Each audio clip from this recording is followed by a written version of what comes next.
Baik, Bismillahirrahmanirrahim. Assalamualaikum warahmatullahi wabarakatuh. Selamat malam, Bapak Ibu sekalian. Selamat Waalaikumsalam warahmatullahi Waalaikumsalam wabarakatuh. warahmatullahi wabarakatuh. Warahmatullahi wabarakatuh. Eh, Baik, salam sejahtera bagi kita semua. Om Swastiastu, Namo Buddhaya, salam kebajikan. Pertama-tama marilah kita panjatkan puja dan puji syukur atas kehadirat Allah Subhanahu wa Ta'ala. Karena atas rahmat dan karunia-Nya lah kita semua dapat berkumpul pada malam hari ini dalam acara webinar dengan tema menciptakan budaya positif di sekolah. Izinkan saya memperkenalkan diri terlebih dahulu. Saya Ratni Oktobriani dari SMK Negeri 3 Goa yang akan memandu jalannya webinar pada malam hari ini. Bapak Ibu serta rekan-rekan yang saya hormati dan saya cintai, budaya positif di sekolah merupakan pondasi penting dalam menciptakan lingkungan belajar yang kondusif dan mendukung perkembangan holistik peserta didik. Dalam webinar kali ini kita akan membahas berbagai strategi dan pendekatan untuk membangun serta mempertahankan budaya positif di sekolah.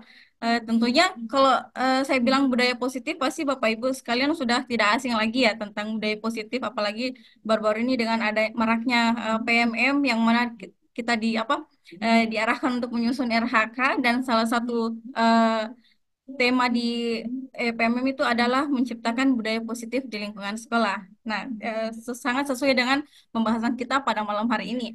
Nah, pada kesempatan kali ini kita akan mendengarkan paparan dari narasumber kita yaitu Bapak Aan Kurniawan yang akan membagikan pengetahuan serta pengalaman beliau dalam menciptakan atau mengembangkan budaya positif di lingkungan pendidikan.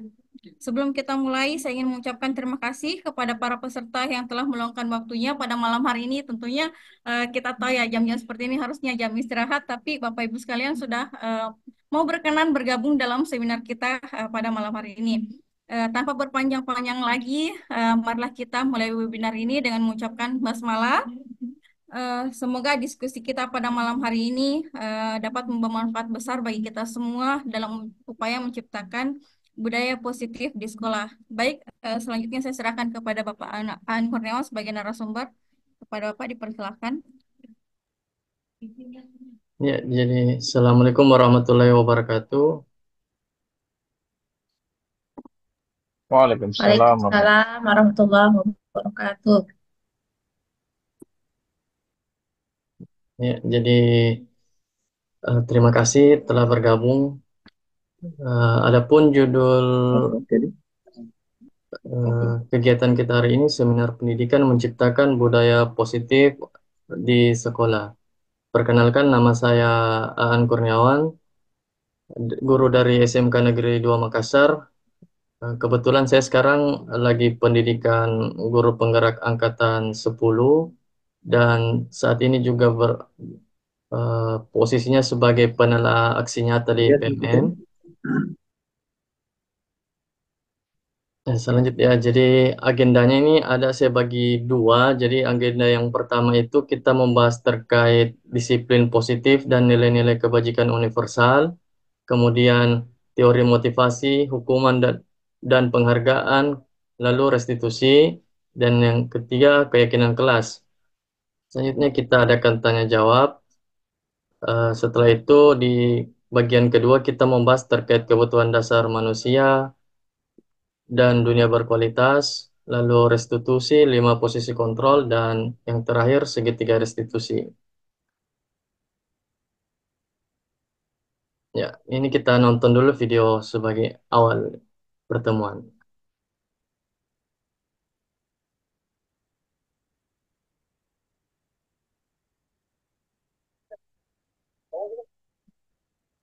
Barang ini tidak bosku, wani yang ini bawa mobil, bawa motor, bawa keluar. Wow. Atau bosku 5.000, boleh presiden. Oh, ya. Belum. Ya deh.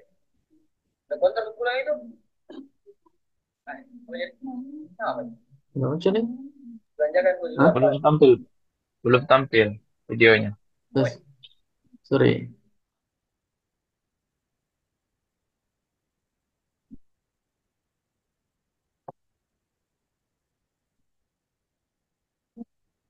Hah?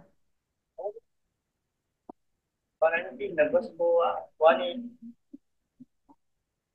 Ini sudah muncul nggak?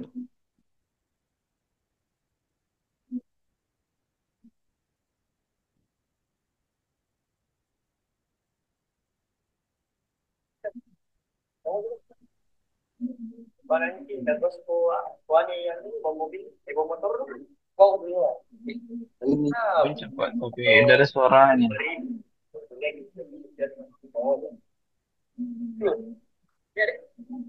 Kontak pulang itu. Ah, mau jadi apa? Belanja kan gue di luar Pak. Hai. Boleh. Mau aja. Ayo. Terus lagi. Nah, jadi kita bisa lihat tadi bahwa kedua siswa sepakat bahwa kendali sepenuhnya ada di tangan orang yang mengepal sebuah kertas yang telah dituliskan di genggamannya. Jadi dia tidak peduli seberapa keras usaha temannya meminta, eh, kendali terhadap kertas itu masih ada di tangannya. Jadi dari permainan ini orang yang siswa si A dan si B belajar tentang nilai-nilai pribadi, kekuatan negosiasi, dan pentingnya kendali. Mereka paham bahwa keputusan akhir selalu ada di tangan mereka sendiri, menghargai satu sama lain, dan memahami dinamika komunikasi dan kontrol. Nah, selanjutnya kita akan bahas terkait disiplin positif dan nilai-nilai kebajikan universal. Nah, jadi disiplin positif berdasarkan teori kontrol atau teori pilihan dari Dr. William Glasser. Jadi yang pertama itu kita tidak bisa mengontrol orang lain, hanya hanya saja kita bisa mengontrol diri sendiri.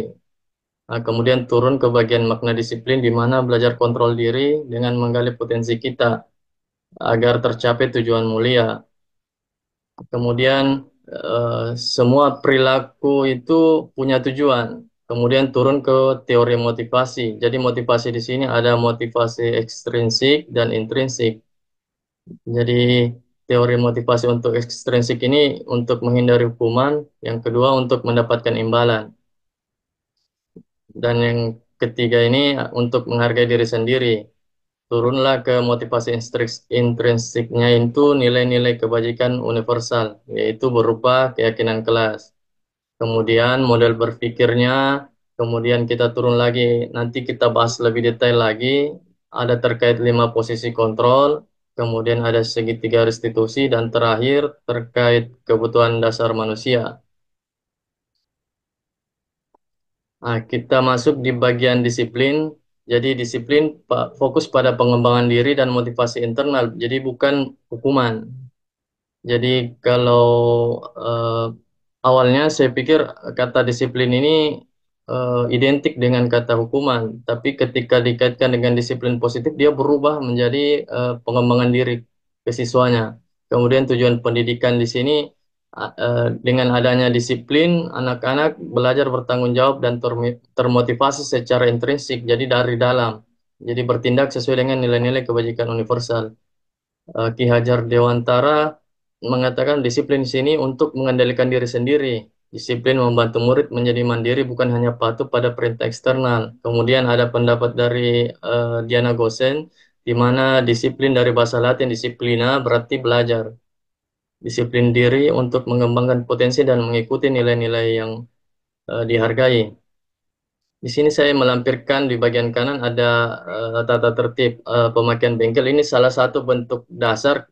Saat itu saya baru masuk di sekolah saya yang sekarang di SMK Negeri 2 Makassar, di mana ketika saya mengelola bengkelnya memang belum ada tata tertib. Disiplin ini hal yang paling kecil bisa dimulai dengan pembuatan tata tertib atau peraturan di dalam kelasnya.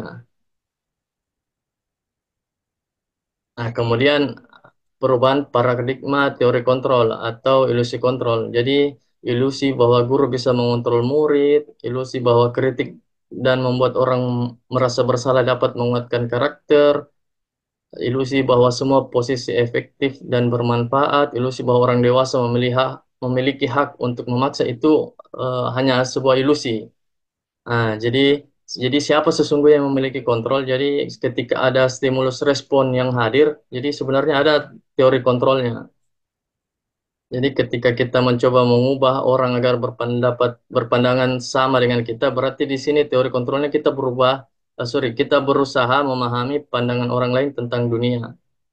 Begitu pula jika perilaku buruk dilihat sebagai suatu kesalahan, di dalam teori kontrolnya semua perilaku punya tujuan. Nah, seperti halnya orang lain bisa mengontrol saya, kemudian sebenarnya hanya Anda yang bisa mengontrol diri Anda. Nah, saya bisa mengontrol orang lain. Sebenarnya Anda tidak bisa mengontrol orang lain, tapi Anda masih bisa mengontrol diri sendiri. Kemudian ketika ada pemaksaan pada saat bujukan gagal, kolaborasi dan konsensus menciptakan pilihan-pilihan baru. Model berpikir menang atau kalah. Di dalam teori kontrolnya itu model berpikir menang-menang. Nah, selanjutnya ada nilai-nilai kebajikan universal. Jadi nilai kebajikan ini yaitu sifat-sifat positif yang sifatnya universal, menyeluruh, melintasi bahasa, suku, bangsa, agama, dan latar belakang. Nah, di sini ada jadi seperti halnya tadi di teori yang sebelumnya, ini William Glaser. Tujuan perilaku ini jadi setiap perilaku memiliki tujuan. Nah, dengan adanya motivasi intrinsik dikaitkan dengan nilai-nilai kebajikan, jadi akan tergerak hatinya seseorang. Dikutip dari Diana Gosen 1998. Kemudian nilai-nilai kebajikan yang ada di anak Indonesia itu bisa tercermin dalam profil pelajar Pancasila. Jadi ini nilai-nilai kebajikan itu pada dasarnya ada banyak ya. Jadi kalau di Indonesia kita menggunakan yang profil pelajar Pancasila. Ada lagi nilai-nilai kebajikan menurut Ibo Primary Years Program atau PPP. Kemudian ada 9 pilar karakter dan lain-lain. Karena kita di Indonesia menggunakan profil pelajar Pancasila atau kegiatannya di sekolah itu identik dengan kegiatan P5. Saya melampirkan di sini foto kegiatan P5 di mana kegiatan ini baru saja dilakukan kurang lebih seminggu lalu di sekolah saya. Jadi temanya Market Day,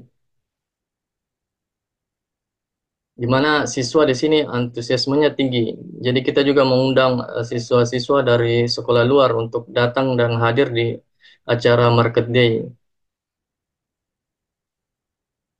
Nah, selanjutnya ada teori motivasi, hukuman, dan penghargaan, lalu ada restitusi.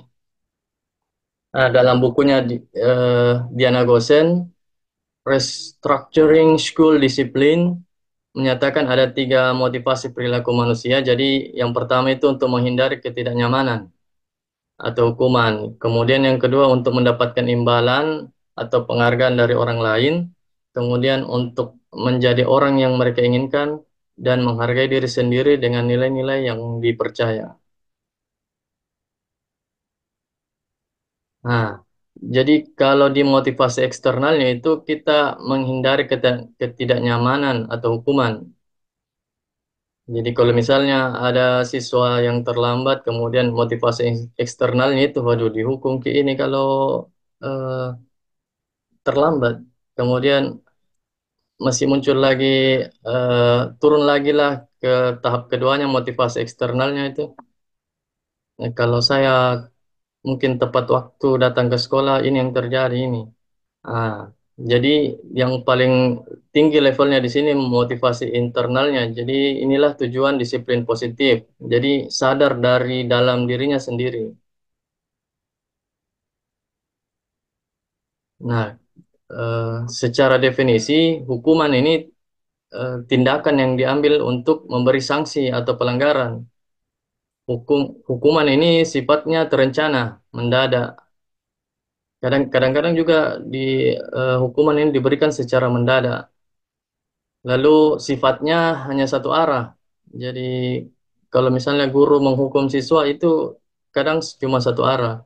Dan kadang-kadang karakter dari hukuman ini menyebabkan ketidaknyamanan atau rasa sakit. Nah, contohnya, kalau kita memarahi murid di depan kelas, kasih hukum misalnya berdiri di depan yang tidak menyelesaikan tugas, nah, itu masuk kategori hukuman.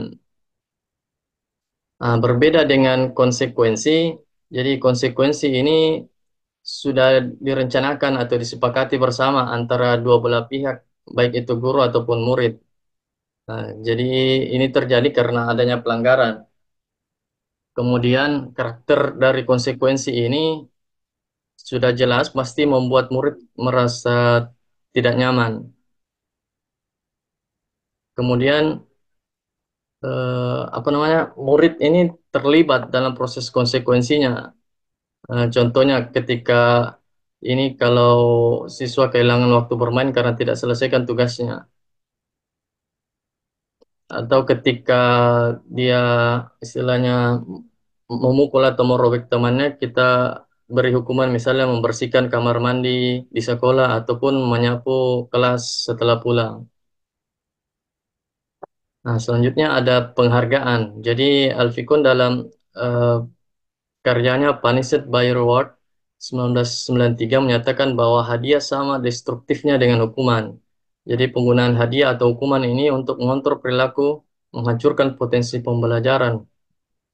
Dan menurut Alfikon ini, tindakan belajar seharusnya menjadi penghargaan, bukan hadiah eksternal.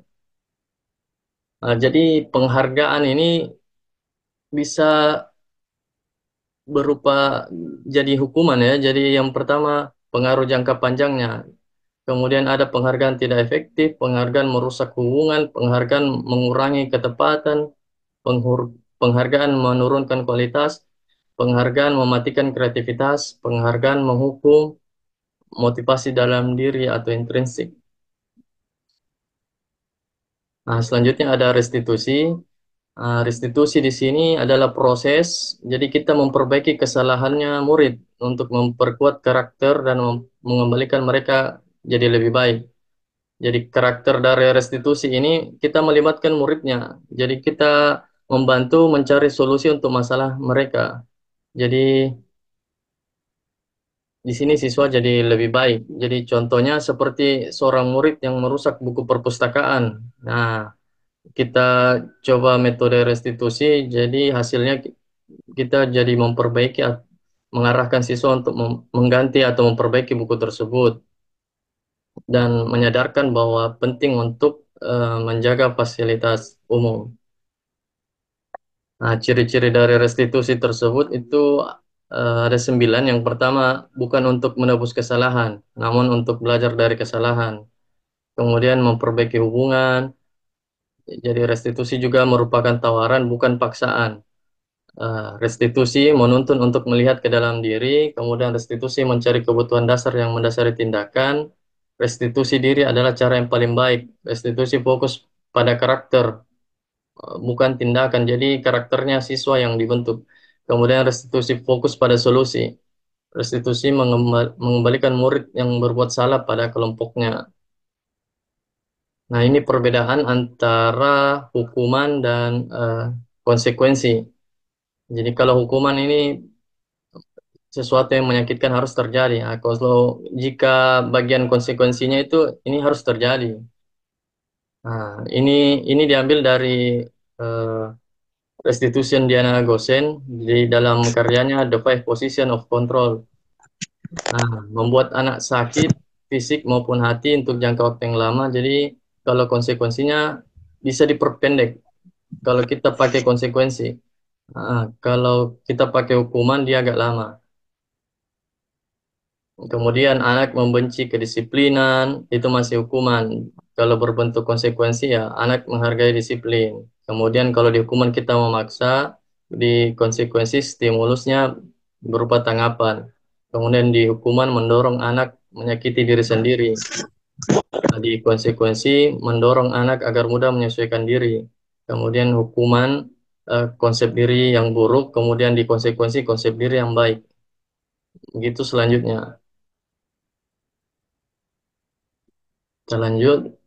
Ini saya buat ini bisa jadi contoh praktik baik juga. Jadi saya buat kuis interaktif berbentuk apa filter TikTok menggunakan ser- saya share di linknya dulu. Ini menggunakan efek house dari TikTok, bisa diakses di grup WhatsApp. Sudah saya bagikan. Nah, jadi di sini saya setel 5 pertanyaan dan setiap pertanyaan itu berupa apakah itu berupa hukuman pilihan jawabannya atau konsekuensi. Dan setiap poin itu 20.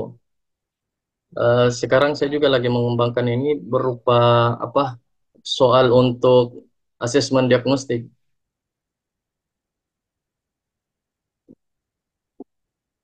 Ini kalau yang mau scan lewat QR code-nya,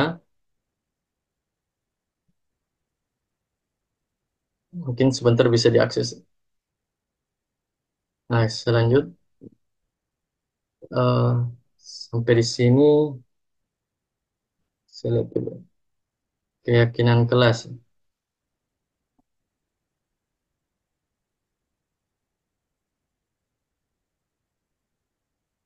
Nah, selanjutnya kita masuk ke tahap keyakinan kelas. Nah,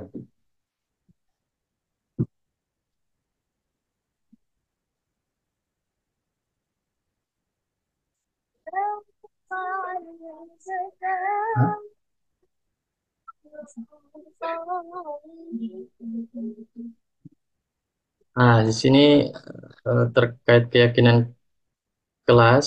Jadi ini ada pertanyaan pemantik. Jadi mengapa kita memiliki peraturan harus menggunakan helm bila mengendarai roda dua? Nah, dan mengapa tidak cukup dengan peraturan saja? Kenapa harus berdasarkan keyakinan atau nilai? Nah, jadi untuk mendukung motivasi intrinsik mengacu pada nilai atau keyakinan seringkali lebih efektif. Jadi motivasi dari dalam itu lebih lebih efektif daripada yang dari eksternal. Jadi karena itu kita membuat yang namanya keyakinan kelas. Nah, ini contoh keyakinan kelas. Jadi ketika pembelajaran dimulai, biasanya kita di pertemuan awal itu membuat kesepakatan atau keyakinan kelas bersama siswa. Misalnya setiap anggota selalu bersikap positif, kemudian menjadi menjadi diri terbaik, percaya dan menghormati orang lain, berkomitmen terhadap setiap tugas. Eh, ini contoh ketika saya melakukan penerapan di kelas. Kebetulan yang saya ajar itu jurusan desain permodelan dan informasi bangunan atau bahasa umumnya arsitek ya, menggambar rumah.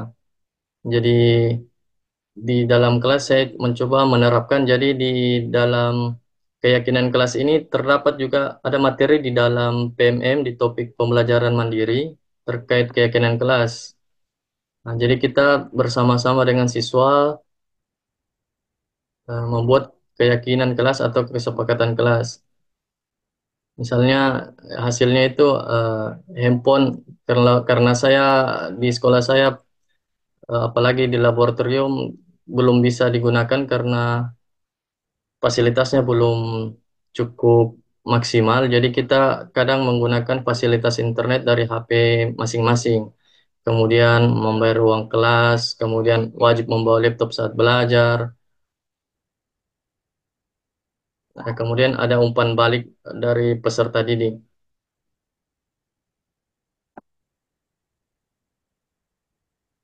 Nah, jadi untuk ini contoh tabel Y dari keyakinan kelas. Jadi yang pertama ada terdengar. Jadi kita bisa menggunakan kata yuk, saya bantu, atau kita bisa selesaikan ini bersama. Kemudian terima, tolong ya, permisi, boleh saya pinjam. Kemudian ada berperilaku, kemudian ada terlihat. Nah, berbeda lagi dengan tabel T. Di sini ada hormat, jadi bahasa keyakinan kelas seperti datang tepat waktu, ini tidak tampak seperti sering hadir terlambat. Jadi kalau di keyakinan kelas itu kalimatnya dirubah ke kalimat positif. Kemudian ada rasa diterima dan dimiliki. Ini contoh juga praktik baik. Jadi ketika saya menerapkan eh, keyakinan kelas di kelas yang saya ajar, jadi yang pertama saya mencoba metode manual. Yang tadi ini kita pakai sticky note. Kemudian di kelas yang berbeda saya mencoba membuat kesepakatan atau keyakinan kelas menggunakan platform yang namanya Mentimeter. Jadi di Mentimeter ini kita bisa collect semua kata yang diketik di handphone siswa tanpa perlu register. Nah, jadi cukup memasukkan kode yang kita buat, kemudian siswa tinggal mengetik. Jadi ketika katanya sama, nanti huruf yang tampil di layar lebih besar. Nah, seperti itu. Ini untuk mempermudah saja karena teknologi pada dasarnya untuk mempermudah manusia melakukan pekerjaan. Ya, saya pikir sampai di sini untuk yang pertama. Saya kembalikan ke moderator.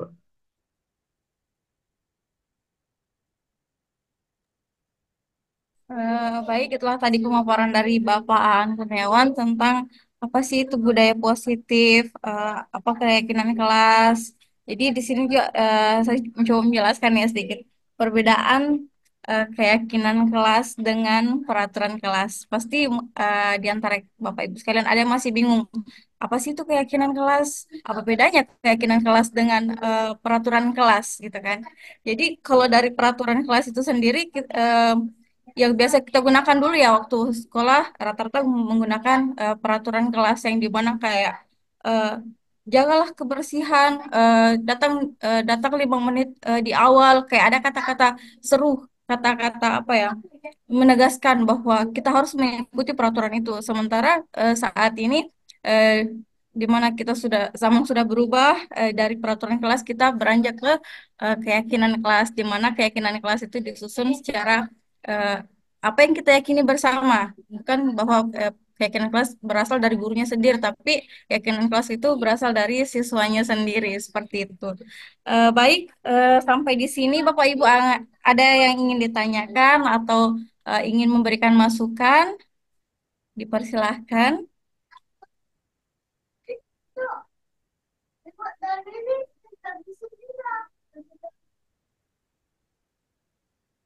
Ada atau tidak?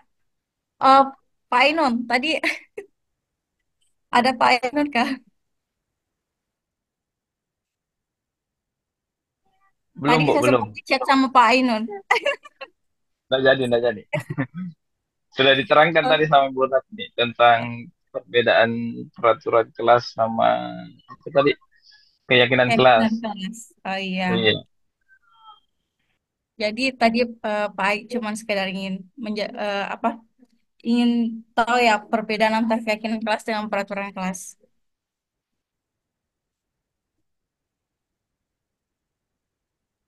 Oke, sepertinya jaringan Pak Ainun bermasalah atau iya, iya, iya. bagaimana Bapak Ibu yang lain, ada yang ingin ditanyakan atau ada yang masih kurang dipahami? Mungkin Pak Ainun ingin menambahkan sesuatu karena kebetulan Pak Ainun ini salah satu eh, guru BK dan oke, enggak ada ya.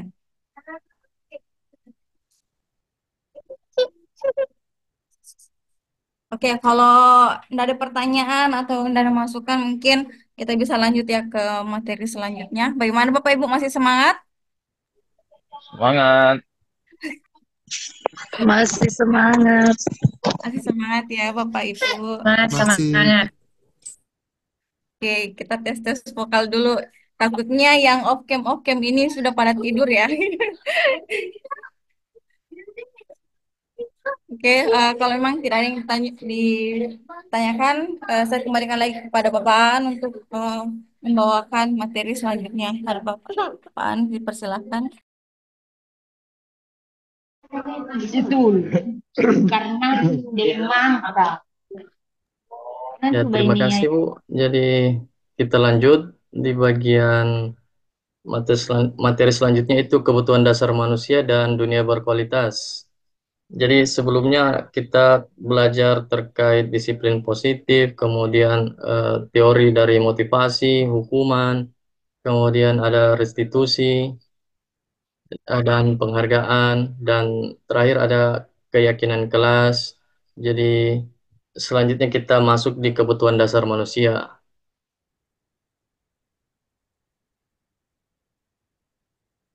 Nah, jadi ini ada contoh kasus. Jadi kebutuhan apa yang dibutuhkan dan berusaha dipenuhi oleh anak-anak. Jadi ini ada ceritanya Bimo, seorang anak TKB. Kemudian dia selalu di depan jalan raya sekolahnya, lari-lari, kemudian di sana ramai kendaraannya. Ah, tingkahnya membuat guru Bu Ani bingung dan seringkali lari mengejarnya. Nah, ada beberapa kemungkinan jawaban yang diberikan Bimo. Nah, kita coba identifikasi eh, kebutuhan apa yang di, di yang ingin dipenuhi oleh Bimo. Jika respon Bimo seperti kolom komentar di bawah ini. Nah, jadi yang pertama ini Bimo berkata, aku senang main kejar-kejaran dengan ibu guru, seru. Mungkin Bapak Ibu bisa menjawab di kolom chat atau komentarnya kira-kira ketika Bimo berkata aku sedang senang main kejar-kejaran dengan ibu guru, seru, itu masuk eh, kebutuhan penguasaan kah, kebebasan kah, kesenangan kah, atau cinta cinta dan kasih sayang. Mungkin bisa diketik di kolom chat biar kita lihat yang pertama dulu. Jadi Bimo mengatakan aku senang main kejar-kejaran dengan ibu guru, seru.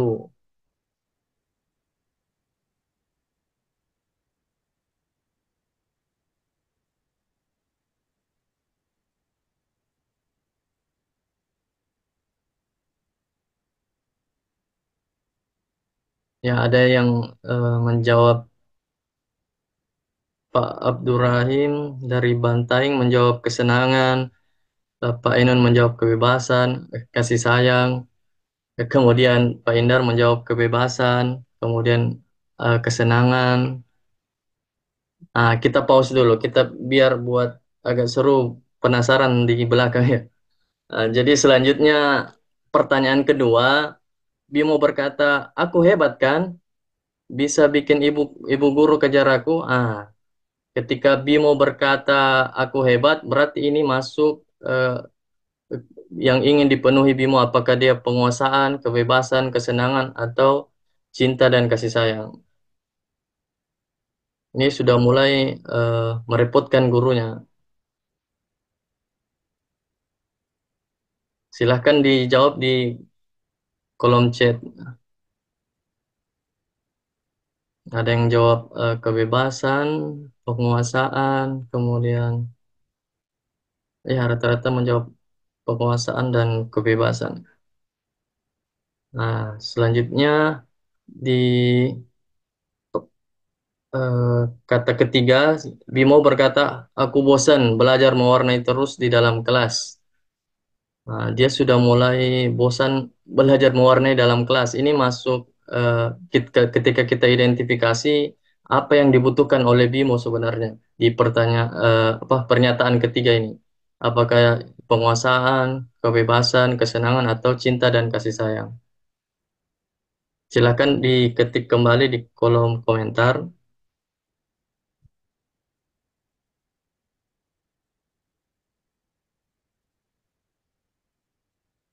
Jadi ada yang jawab kesenangan, ada yang jawab kesenangan, ya, kebebasan.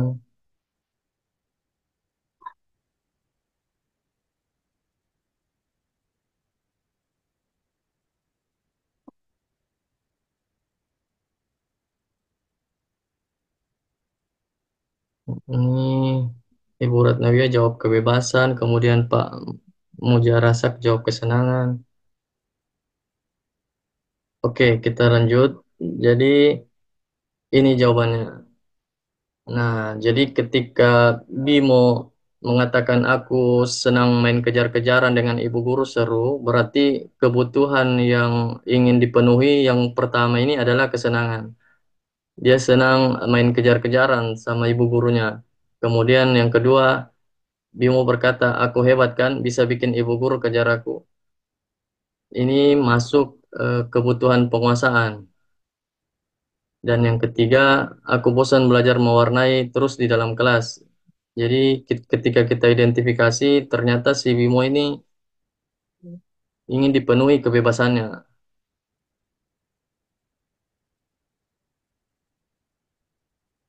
Oke, selanjut. Nah, jadi 5 kebutuhan dasar manusia itu, yang pertama ada kebutuhan untuk bertahan hidup atau survival, kemudian kasih sayang dan rasa diterima atau love and belonging. Nah, kemudian ada kebebasan atau freedom, kemudian kesenangan atau fun, kemudian ada penguasaan atau power.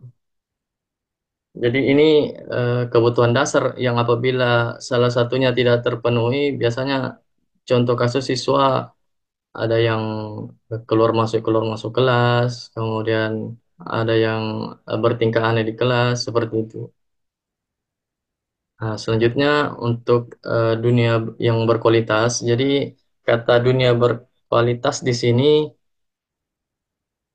tempat di pikiran yang menyimpan hal-hal terbaik dan bermakna bagi Anda. Kemudian termasuk orang, benda, dan nilai-nilai yang membuat Anda bahagia dan memenuhi kebutuhan dasar.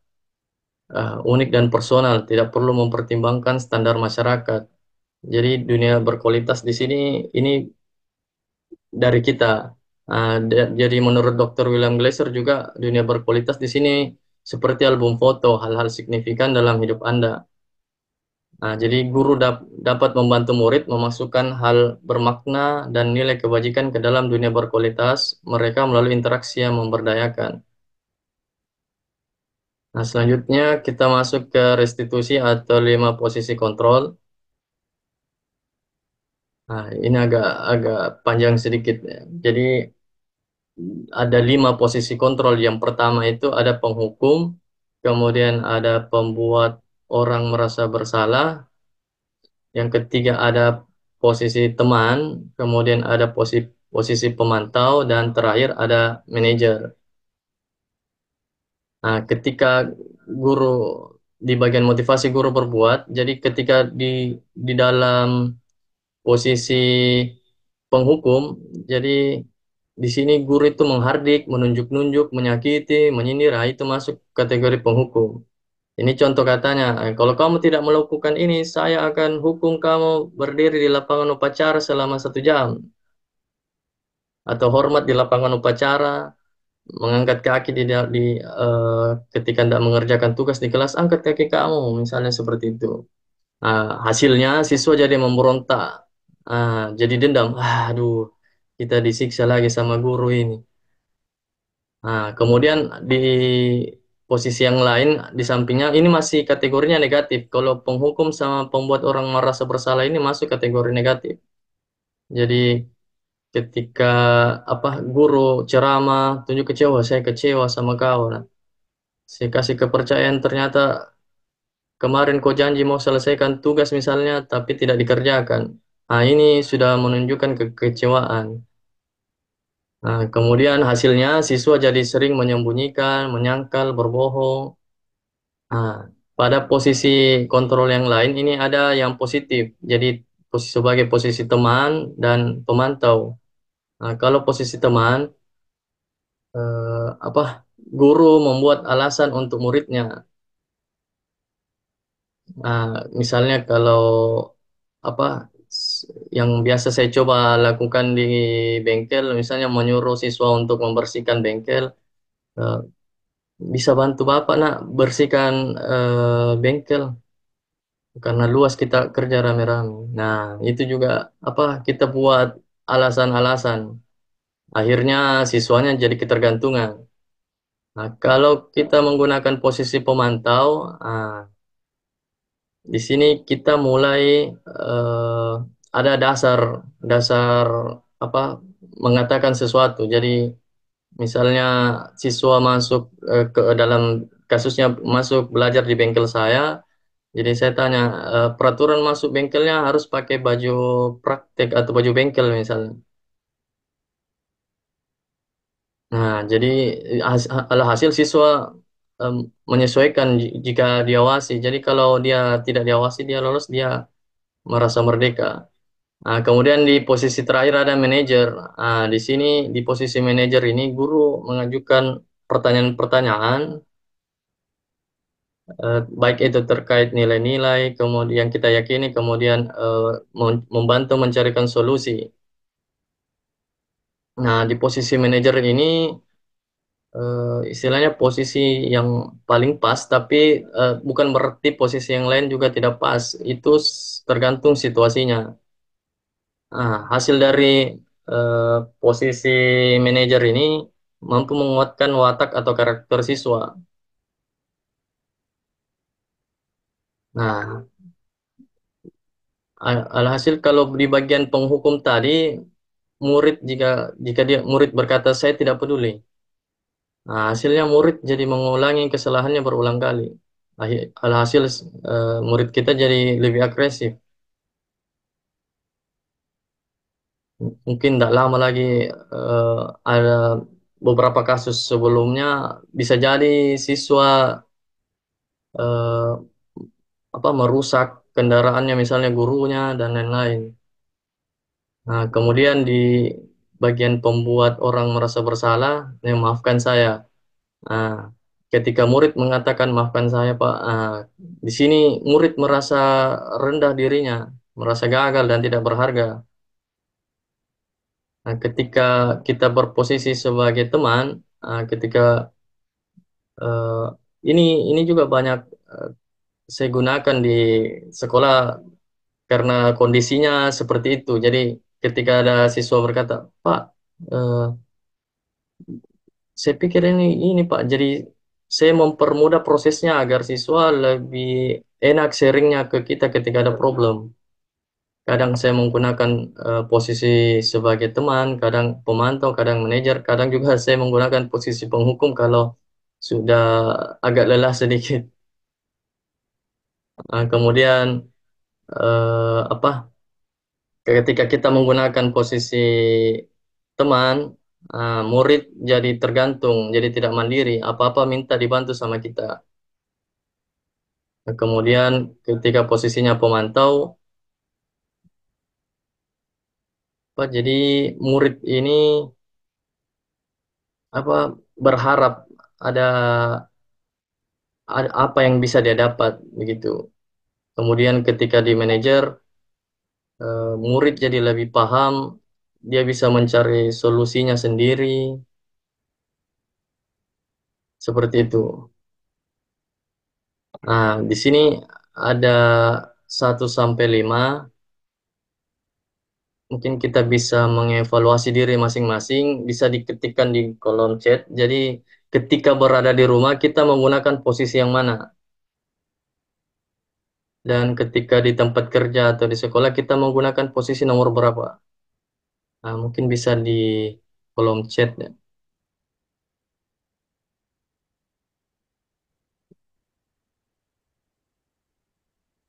Kadang kita eh, apa namanya baru sadar ternyata, oh ini namanya ya. Kalau misalnya posisi sebagai teman seperti ini, pemantau seperti ini. Saya juga ketika belajar tentang teori ini, oh saya jadi lebih paham. Silakan Bapak Ibu di kolom chatnya diketikkan kira-kira kalau di tempat kerja sering lebih sering menggunakan nomor berapa?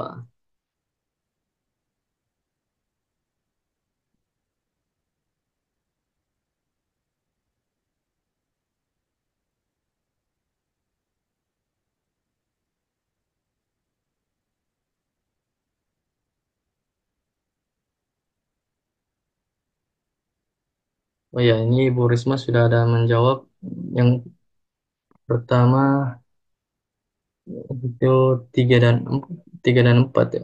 Teman kemudian pemantau, kemudian Pak Abdurrahim membuat rasa bersalah, kemudian Bu Rusna ini nomor 3 sebagai posisi teman, Ibu Nur Afni sebagai manajer, Ibu Kartika sebagai teman atau pemantau.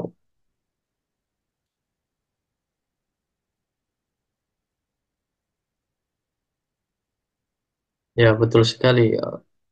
Jadi apa?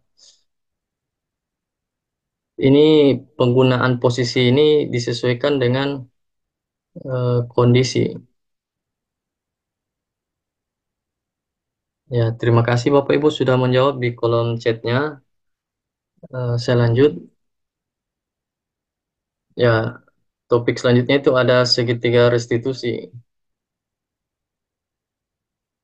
Nah, jadi segitiga restitusi ini proses untuk apa? Menciptakan kondisi agar murid bisa memperbaiki kesalahannya. Jadi cirinya itu ada 3.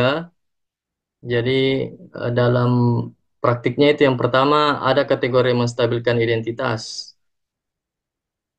atau stabilize the identity. Kemudian teori kontrolnya kita semua akan melakukan hal yang terbaik yang bisa kita lakukan. Kemudian yang kedua, salah satu ciri dari segitiga restitusi itu ada validasi tindakan yang salah atau validate the misbehavior. Kemudian yang ketiga menanyakan keyakinan, seek the belief. Di sini kita bisa lihat eh, segitiga restitusi. Jadi seperti yang tadi saya katakan bahwa yang pertama ada menstabilkan identitas, kemudian kita validasi tindakan yang salah, kemudian kita menanyakan keyakinan. Eh, Salah satu saya sebutnya kata-kata template ya, yang bisa kita gunakan ketika kita praktik segitiga restitusi kepada baik itu kepada siswa atau teman atau rekan kerja. Eh, Kata yang pertama itu, kau bukan satu-satunya yang pernah melakukan ini. Setiap orang pasti pernah melakukan kesalahan. Nah, kemudian kita validasi tindakan yang salah, eh, bisa menggunakan kata kata pembuka, misalnya kamu tentu punya alasan mengapa melakukan itu. Atau adakah cara yang lebih efektif untuk mendapatkan apa yang kamu butuhkan?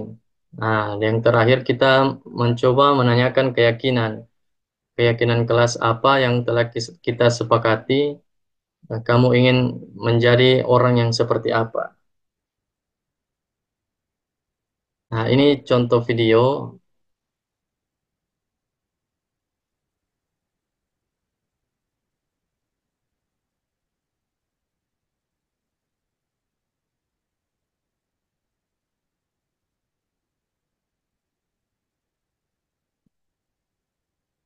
Saya dengar dari guru mata pelajaran katanya kamu belum mengumpulkan tugas. Apa yang terjadi? Pak, saya nggak bisa kerja tugas tersebut karena belum punya laptop di rumah. Jadi kamu belum mengumpulkan tugas karena tidak ada laptop di rumah. Ya, Kak. Apakah kamu tahu kalau kamu sedang dalam masalah sekarang? Ya, Kak. Nah, baiklah, saya di sini bukan untuk mencari siapa yang salah, tapi saya di sini untuk mencari penyelesaian bersama-sama, berpikir sama-sama tentang apa yang bisa kita lakukan untuk memperbaiki situasi ini. Kamu pasti kesulitan karena tidak ada laptop, ya? Ya, Kak. Saya bisa melihat kamu merasa tertekan karena tidak bisa mengerjakan tugas. Tapi kita perlu mencari cara agar hal ini tidak terjadi lagi. Ya, Kak. Nah, sekarang mari kita bicara tentang keyakinan kelas dan keyakinan sekolah kita. Apa yang kita percaya? Yang mana yang belum kamu tunjukkan? Bertanggung jawab dan aktif mencari solusi, Kak. Nah, kamu ingat dengan baik keyakinan kelas kita. Ketika kamu tidak bisa mengerjakan tugas karena tidak ada laptop, apakah kamu sudah berusaha mencari solusi lain? atau menghubungi guru untuk meminta bantuan? Tidak, Pak. Tapi kamu sudah mencoba meminjam laptop. Nah, menurut saya ada cara lain untuk menyelesaikan tugas tanpa laptop. Misalnya, menggunakan komputer di bengkel sekolah. Bagaimana menurut kamu? Iya, Pak. Saya bisa mencoba itu. Nah, sekarang mari kita selalu mengindahkan keyakinan kelas kita. Ya, baik Bapak Ibu, itulah tadi eh, apa eh, klip kecil terkait praktik segitiga restitusi. Jadi kasusnya tadi ini, Pak, meskipun tadi di belakang backgroundnya banyak komputer, pada dasarnya ke- mata pelajaran yang saya ajar ini tidak mampu diakses di komputer yang ada di sekolah karena harus menggunakan spesifikasi komputer yang agak tinggi. Dan pada saat itu kita dapat bantuan meskipun cuma satu, paling tidak bisa digunakan oleh siswa yang kurang mampu. Dan ini yang di belakang ini sudah tidak mampu digunakan untuk mata pelajaran pilihan yang saya ajar. Karena memang spesifikasi komputer yang dibutuhkan harus agak tinggi. Ya, sekian. Eh, Terima kasih banyak. Saya serahkan kembali ke moderator. Baik, terima kasih. Tadi pemaparan dari Pak An mengenai segitiga restitusi eh, dan perbedaan antara hukuman. Eh, Baik, selanjutnya apakah ada yang ditanyakan Bapak Ibu sekalian atau ingin ada yang kurang dipahami atau sekedar ingin memberikan masukan atau ingin lebih memperjelas lagi materi kita pada malam hari ini?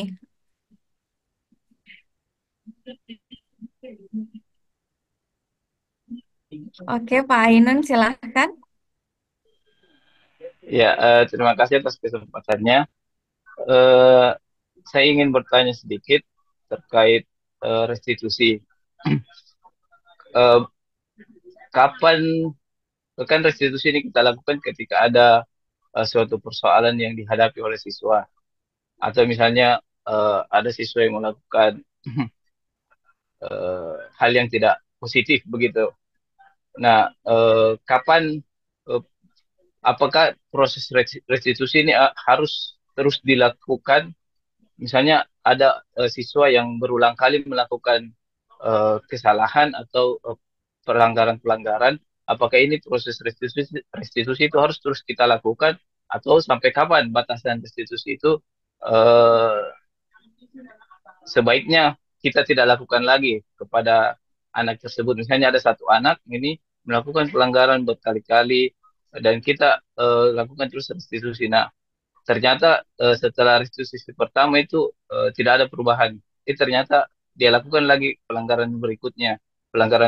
Nah, itu kapan sebenarnya proses restitusi ini bisa kita akhiri dan kita melakukan langkah apa setelah itu untuk bisa memperbaiki perilaku atau eh, memperbaiki pemikiran dari anak tersebut. Mungkin itu. Terima kasih. Baik, terima kasih Pak Ain untuk pertanyaannya. Jadi mungkin pertanyaannya Pak ini seperti ini. Eh, Kapan akhirnya kita akan berhenti melakukan teknik restitusi jika anak tersebut melakukan kesalahan yang sama secara berulang-ulang? Gitu ya Ya. Pak ya? Oke, siap. Terima kasih Pak Ain. Selanjutnya, Bapak Ibu sekalian, ada yang ingin bertanya? Atau Pak An bagaimana? Mau langsung ditanggapi atau kita tunggu pertanyaan berikutnya dulu? Ya, kita tampung dulu, Bu. Oke, siap.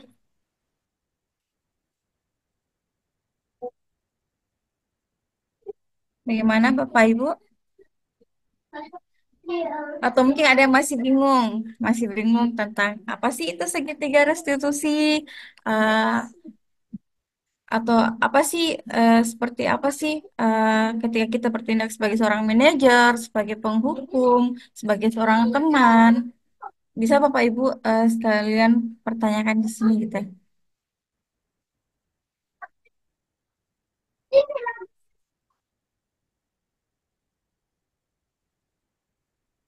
Mungkin tidak ada ya. Baik, bagaimana kalau kita langsung jawab dulu Pak terkait pertanyaan dari Pak Ainun tadi. Oh ya, siap. Boleh ya. Oh, tunggu, itu ada Pak Indarja dengan Ibu Rismawati mau tadi. Oh ya. Oke, Pak Indar silahkan. Oh iya, baik, terima kasih. Izin, eh, ini kan restitusi adalah hal yang baru ataukah sudah ada dari dulu? Nah, pertanyaannya, ketika kalau restitusi ini diterapkan oleh guru, apakah adakah jaminan bagi siswa untuk bisa berubah, tidak mengulangi lagi perbuatannya? Gitu. Terima kasih. Baik, itu tadi pertanyaan dari Pak Indar ya. Apakah ada batasan dari penerapan segitiga restitusi ini? Oke, selanjutnya Ibu Ya. Rismawati. Pada Ibu dipersilakan.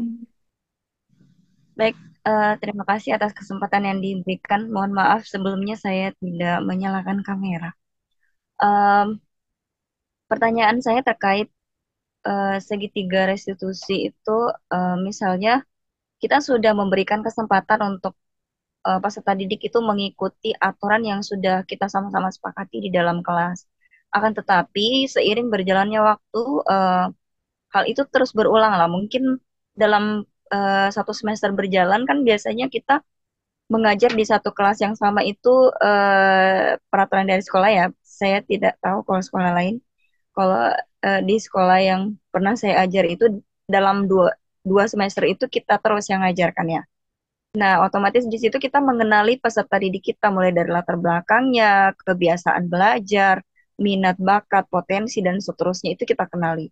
Lalu misalnya dalam penerapan segitiga restitusi ini, ternyata kita gagal dalam pelaksanaan itu.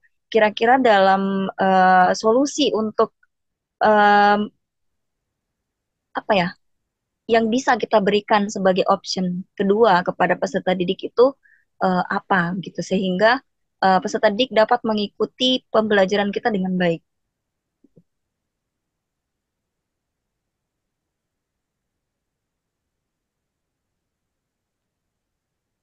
Halo, Oh iya Bu, bisa dipahami?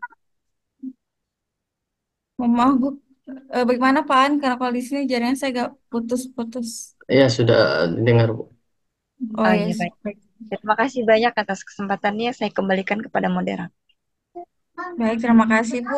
Oh iya, dari tadi saya lupa. Pak, dari tadi aku bertanya dari memperkenalkan diri ya. Jadi eh, saya kurang ini. Ada beberapa orang yang saya tidak kenal gitu ya. Jadi ini kayak misalkan Ibu Rismawati tadi dari sekolah mana, Pak Maaf, Mas. Indra. Iya, mohon Mohon maaf. maaf sebelumnya. Ya, iya. Perkenalkan nama saya Rismawati S. Saya dari perwakilan ini SMK 2 Makassar. Oh jadi dari SMK 2 Makassar ya. Mungkin tadi sama ya dengan Pak Indar Jaya ya Bu ya. Betul, iya. Sama Pak Aan juga. Oh ya siap. Ya, Terima baik. kasih Bu. Terima kasih ya, sama-sama. Bagaimana Pak An? Ingin langsung dijawab atau? Ya, langsung sejauh aja. Oke, silakan. Nah, jadi terima kasih Bapak Ibu atas pertanyaannya. Jadi yang pertama pertanyaannya Pak Ainun, bagaimana jika proses restitusi ini harus berulang-ulang kalau siswanya melakukan kesalahan yang sama atau harus dihentikan? Jadi menurut saya pribadi, ketika siswa masih melakukan kesalahan yang sama, jadi tidak jadi masalah jika proses restitusinya dilakukan. Namun proses restitusi itu sendiri tidak cukup. Jadi ada beberapa pendekatan lain yang harus ditambahkan, seperti kita harus analisis penyebabnya atau identifikasi faktor penyebab kesalahannya. Kemudian kita bisa lakukan konseling, baik itu secara emosional, dukungan emosional atau pendampingannya.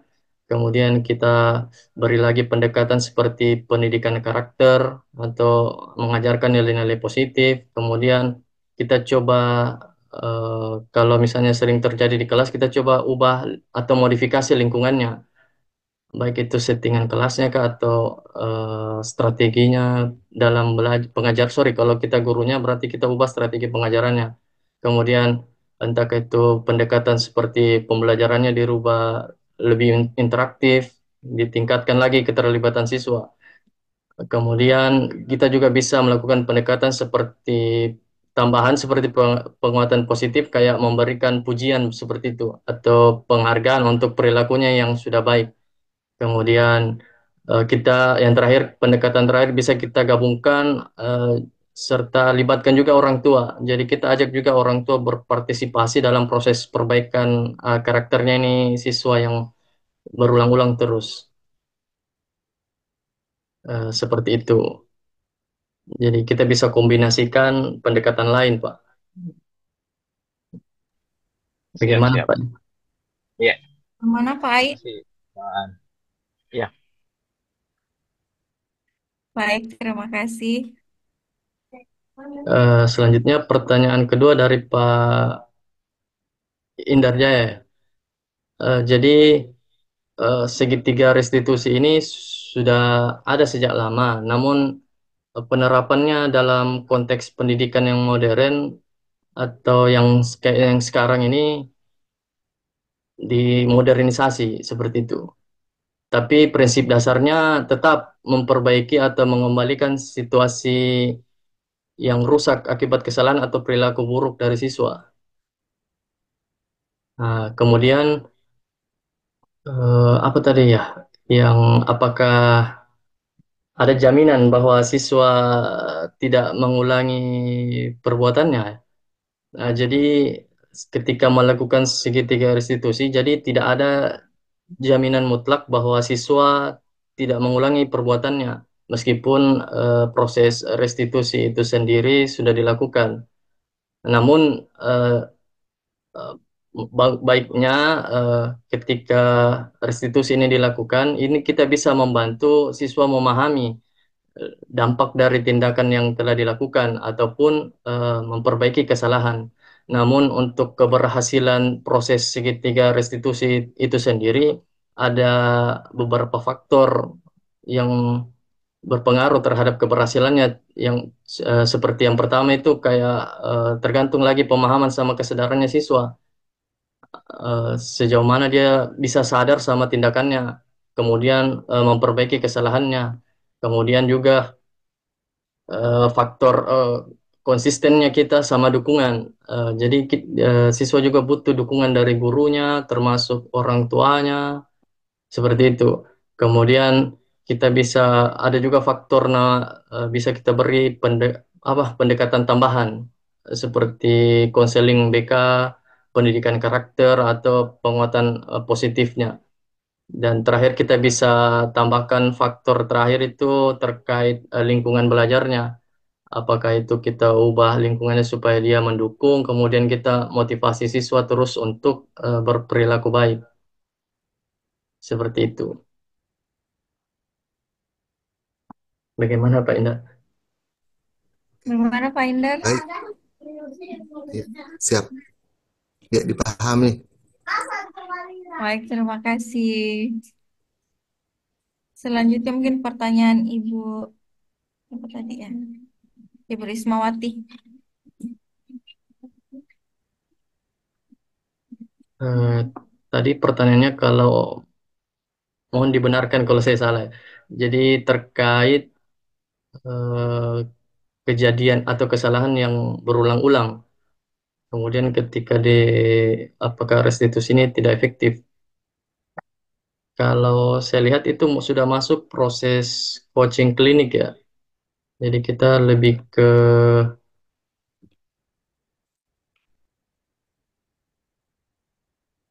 Jadi coaching klinik itu kita lebih ke identifikasi dulu, kemudian dan lain-lain itu belum masuk di sini. Tapi mungkin ke depannya kita bisa buat kegiatan seminar lagi terkait itu. Namun sebagai dasar awal eh, menangani siswa yang seperti diceritakan Ibu Risma tadi, yang pertama kita bisa analisis dulu lebih dalam. Jadi kita harus pahami dulu akar penyebabnya ini, kenapa siswa seperti itu.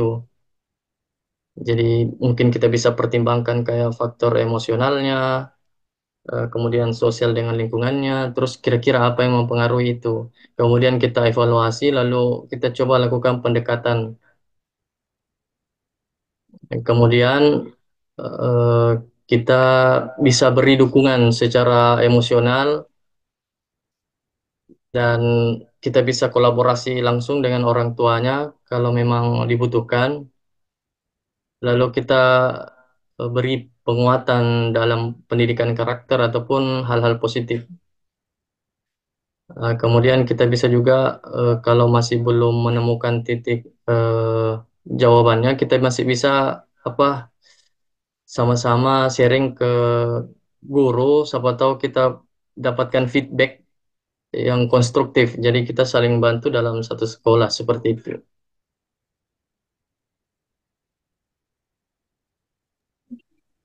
Saya pikir itu Baik, Bu Risma. bagaimana Bu Risma? Sudah paham atau masih butuh ditambahkan lagi? Iya, sudah cukup mengerti terkait dengan ini ya. Jadi jika misalnya ada yang tidak kondusif misalnya situasinya, eh, mungkin bisa dikenali lagi penyebab-penyebabnya seperti tadi jawaban dari Pak An. Terima kasih banyak, saya sudah mengerti. Saya kembalikan kepada moderator. Baik, terima kasih banyak Bu Risma. Selanjutnya, Bapak Ibu sekalian, apa masih ingin ada yang bertanya atau? Oh iya Pak, ini masih ada materi lanjutan atau sudah cukup, Pak Aan? Iya, saya pikir sudah selesai Bu. Jadi kalau mungkin masih ada hal yang ingin ditanyakan atau didiskusikan, bisa kita bahas dalam 5 sampai 10 menit ke depan. Tapi kalau tidak ada, saya serahkan ke moderator. Baik, terima kasih Pak. Bagaimana Bapak Ibu sekalian? Materi kali ini sangat menarik ya, apalagi tentang budaya positif ya. Saya sendiri juga sangat tertarik dengan materi tadi tentang segitiga restitusi yang menurut saya benar-benar menarik, merupakan hal yang baru, di mana kita yang pertama memvalidasi tindakan dulu, terus menanyakan keyakinan anak-anak. Jadi kembali lagi ke keyakinan kelas, terus menstabilkan identitas. Bagaimana Bapak Ibu masih ada yang ingin ditanyakan atau kita akhiri saja sampai di sini pertemuan kita malam ini?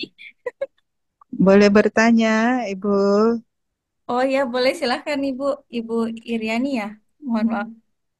Ya, Oh ya, silahkan Bu. terima kasih. Saya tadi agak telat masuknya dan mohon maaf tidak mengaktifkan video karena lagi tidak berjilbab. Oh iya siap. Oh Ibu Aji Iriani ya? Iya, Bu Adi. Eh, Oh, kemudian silakan, silahkan Bu. saya sangat tertarik karena hal yang baru, segitiga restitusi. Kemudian saya berusaha mencari dan agak telat tadi masuknya, Ya, sehingga saya hanya mendapat sepotong dari materi Pak Aan. Sangat menarik.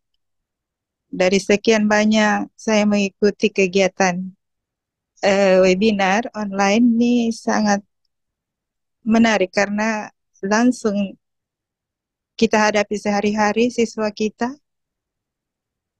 Kemudian tadi saya sempat mencari searching restitusi itu adalah pembayaran ganti rugi oleh para terpelaku tindak kejahatan. Kalau siswa kita mungkin yang melanggar ya. Jadi mereka bukan penjahat tapi yang melanggar kesepakatan kelas kita. Saya mau tanya ini Pak An, karena sehubungan dengan sehari-hari kita menghadapi siswa kita yang memang etikanya jauh dengan terutama saya. Kalau adik-adik seperti Pak An, Ibu Ratni mungkin masih muda-muda ya, tidak terlalu jauh. Tapi bagi saya itu anak-anak sudah luar biasa, anak-anak kita, anak-anak kita. Jadi saya mau tanya ini langsung contoh konkret saja, misal nomor satu, siswa telat. Kira-kira restitusinya itu bagaimana? Karena saya lihat anak-anak sekarang nih kalau kita lembut, tambah parah kelakuan mereka. Contoh yang kedua, kalau misalnya anak-anak itu tidak eh, apa ya tugasnya tidak dibuat, sementara kita hanya kasih kesempatan. Terus terang kalau di sekolah kami itu sistem blok. Jadi kalau lewat dari 5 hari itu kita sudah keluar dari roster kelasnya. Sehingga untuk menagih tugas dan lain-lain itu agak repot. Itu anak-anak yang tidak mengumpulkan tugasnya kita kasih restitusi apa. Kalau saya sehari-hari tuh kalau ada kejadian macam begitu, saya tambah tugasnya. Kemudian contoh ketiga, anak-anak yang sering ribut, istilah Makassarnya suka codoh.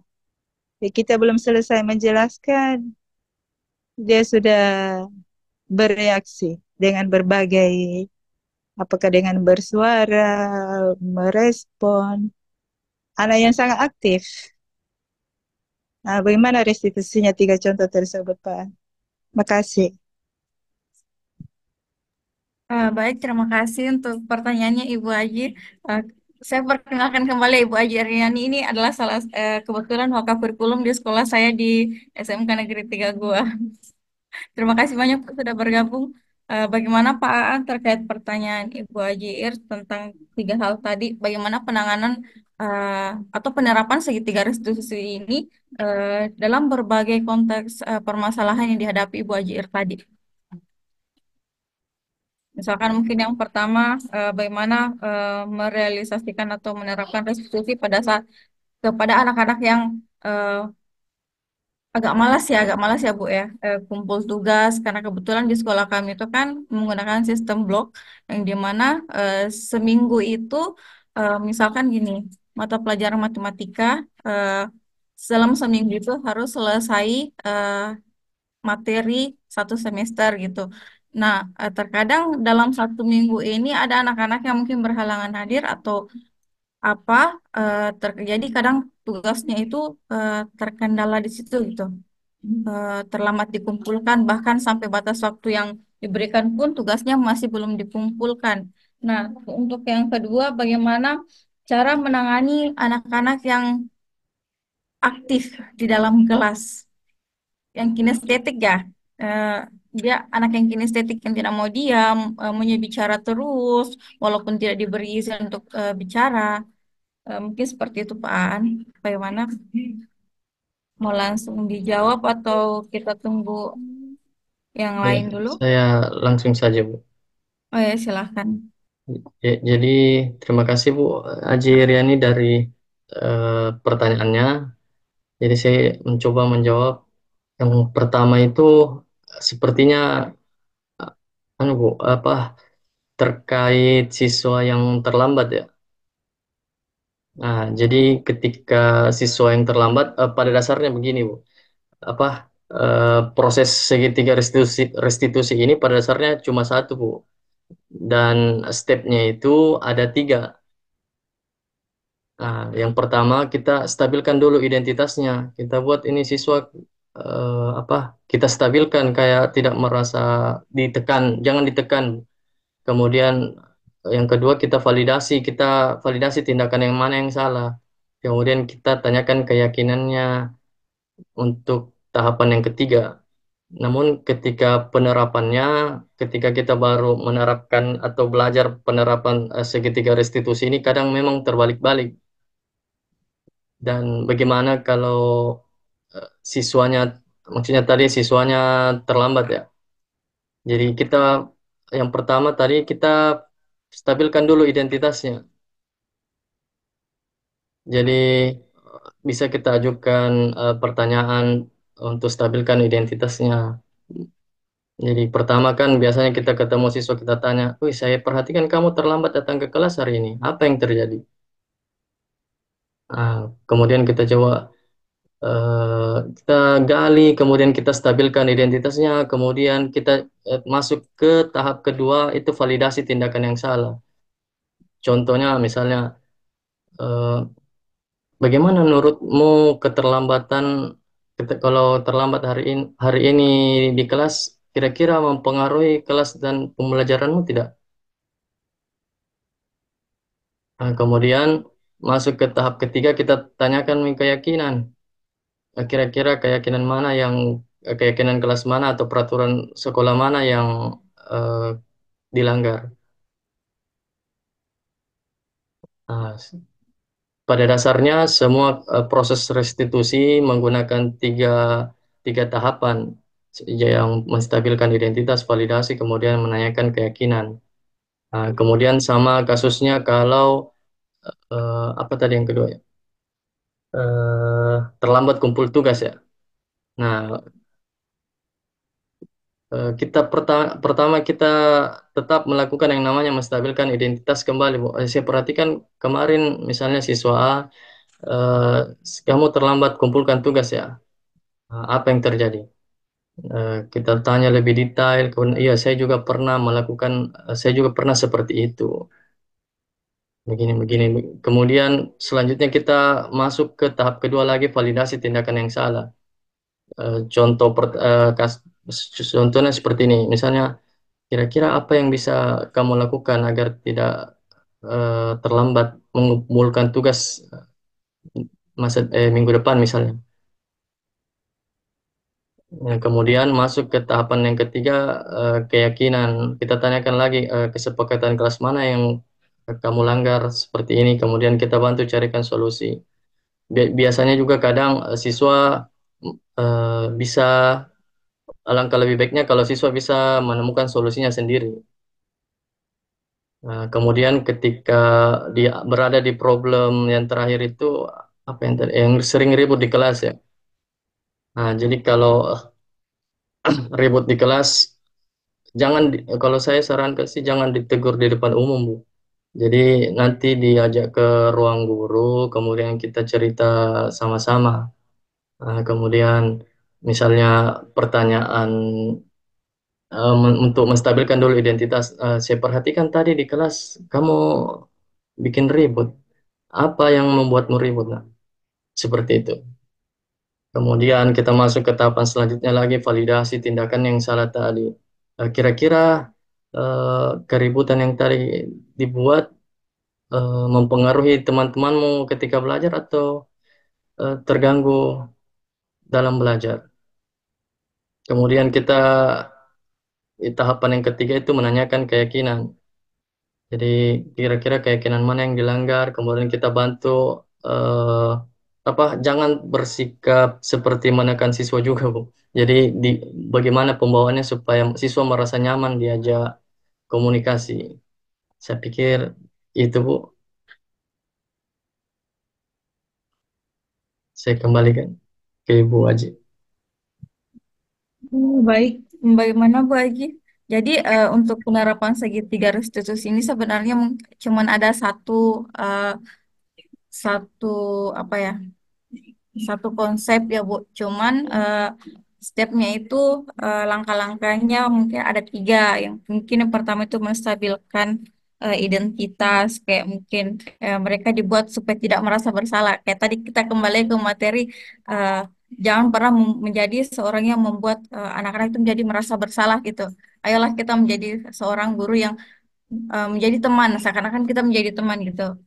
Jadi kita menstabilkan identitasnya dulu Bu, bahwa apa yang dilakukan juga pernah kita lakukan sebenarnya seperti itu. Nah, yang selanjutnya mungkin kita memvalidasi tindakan yang salah. Baru kita tanyakan mungkin Bu, mungkin tadi kira-kira apa kendala tak nak, kenapa tidak kumpul tugas? Ada yang bisa Ibu bantu tidak? Kalau ada bisa Ibu bantu, kira-kira apa? Kayak diajak ke sharing Bu, di coaching. Terus yang ketiga itu kayak menanyakan keyakinan. Kan kembali lagi tadi Pak An yang bahas bahwa sebelum mulai pembelajaran ada keyakinan kelas dulu ya Bu ya. Eh, ada keyakinan, kita buat keyakinan kelas dulu. Nah, jadi sebenarnya budaya positif ini tuh runut dari awal sampai akhir, jadi saling bersangkutan gitu. Bagaimana Bu Aji? Karena kebetulan tadi Bu Aji terlambat masuk, jadi saya mencoba menjelaskan dulu Iya, eh, dari awal. terlambat tadi masuk. Jadi kalau Ya, ada webinar online seperti ini, di-share-share lah ya supaya siap kita Bu. ikut mendengar, dapat ilmu yang manfaat. Saya luar biasa ya, luar biasa saya dapat ilmu ini bahwa kita itu harus sabar tingkat tinggi berarti. Cuman ada satu ini dek, sejak diluncurkannya kurma itu keyakinan kelas itu istilahnya itu agak mengganggu bagi saya. Jadi saya tidak pernah menggunakan kata keyakinan kelas, tapi saya ganti menjadi kesepakatan kelas atau perjanjian di dalam kelas. Karena kalau dibilang keyakinan, kayak apa ya, mengarah ke agama begitu. Jadi selama Siap. ini saya pakai istilah kesepakatan kelas. Memang saya lihat di bahkan di PMM itu dipakai istilah keyakinan. Tapi seluruhnya yang lain seluruhnya itu mantap sekali. Terima kasih Dinda. Saya Makasih akan banyak Bu berusaha Aji. lebih sabar lagi, insya Allah ke depannya. Makasih Insya deh. Allah Bu. Ya, Iya. sama-sama Bu. Jadi kedepannya kita jadi guru tuh apa ya? Benar-benar harus berpihak kepada murid ya Bu. Iya, Baik. sepertinya begitu. Baik, terima kasih banyak Bu Ajir. Bagaimana Bapak Ibu yang lain? Masih ada yang ingin diperjelas lagi? Boleh, silahkan. Izin bertanya, Bu. Oh iya, silahkan. Ya, Pak, Pak saya Bu. siapa ya? Abdul, Bu. Oh, Pak Abdul Rahim. Oh iya, silahkan Pak. Iya. Pak Abdul Rahim. Makasih, Bu. Assalamualaikum warahmatullahi wabarakatuh. Jadi, pertama, saya ucapkan banyak terima kasih atas ilmu yang diberikan oleh Pak An Kurniawan pada malam hari ini. Cuman dari saya pribadi masih agak ini ini pertama Pak, keyakinan kelas ini biasa saya dengar dari teman-teman teman yang guru penggerak tentang hal ini. Cuman bagi saya masih apa namanya belum terlalu paham dengan ini. Apa sih bedanya antara peraturan kelas, kemudian keyakinan kelas dengan kontrak belajar? Nah, ini mungkin yang ingin saya tanyakan dari segi perbedaannya itu, kemudian bagaimana penerapannya? Kapan kita buat eh, mulai membuat ini keyakinan kelas, misalnya kita menggunakan keyakinan kelas. Saya kira seperti itu saja. Seperti apa bentuknya yang ingin saya tahu. Ya, makasih. Baik, terima kasih Pak Abdul Rahim. Sebelumnya Pak, izin Bapak dari instansi mana? SMK. Dari SMA 2 Bantaing. Oh, dari Bantaeng. Baik, terima Ya, kasih banyak, Pak. Jadi ya. yang saya tangkap tadi dari pertanyaan Bapak ini, apa sih perbedaan antara keyakinan kelas, peraturan kelas dan kontrak kelas ya, Pak ya? Iya, Ya, Bu. terus kapan penerapan keyakinan kelas ini dilakukan? Ya, bagaimana Pak Aan ingin langsung dijawab atau ditampung dulu? Ya, jadi saya langsung jawab saja, Bu. Silakan. Jadi yang pertama Pak Abdurrahim ya.